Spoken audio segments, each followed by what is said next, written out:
Good morning! It's part 5 of my day in the life working at Human Resources.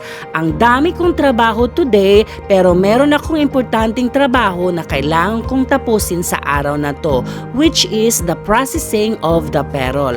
Kailangan kong ma-finalize today at kailangan ko ding ma-send sa head office.